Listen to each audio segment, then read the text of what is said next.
राधे राधे, जय सिया राम। मैं हूँ आपकी अपनी रेणु तिवारी और रेणु तिवारी ऑफिशियल में स्वागत करती हूँ। और मैं लेके आ गई हूँ बहुत ही धमाकेदार सुंदर सा नाच गीत। तो आप लोग ज़्यादा से ज़्यादा शेयर करें और ऐसे ही नाच गीत और लोकगीत सुनने के लिए मेरे चैनल को सब्सक्राइब करना ना भूलें।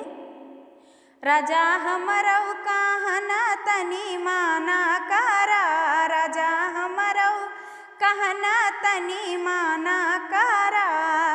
घरवा कै खाना राजानी कौना लागए, घरवा कै खाना राजानी कौना लागए। ओ राजा होटल से खाना मंगवावा करा, राजा होटल से खाना मंगवावा करा। राजा हमरऊ कहना तनी माना करा, राजा हमरऊ कहना तनी माना करा। घरवा कै पानी राजानी कौना लागए, घरवा कै पानी राजानी कौना लागए। राजा रो कै पानी हमें लावा करा, राजा यारो कै पानी हमें लावा करा।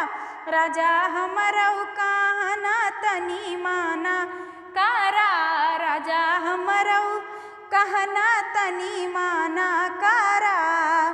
खटिया पलंगिया पैनी दौना आवे, खटिया पलंगिया पैनी दौना आवे। हो राजा डल्लफ कै गद्दा बनवावा चला, राजा डल्लफ कै गद्दा बनवावा चला। राजा हमरऊ कहना तनी माना करा, राजा हमरऊ कहना तनी माना करा। घर कै सुपारी राजानी कौना लागए, घर कै सुपारी राजानी कौना लागए।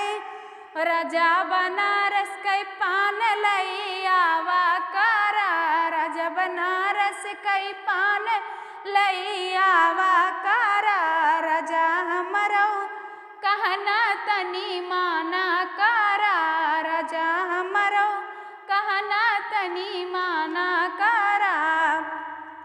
मेरा नाच गीत कैसा लगा आप लोग कमेंट करके ज़रूर बताइएगा।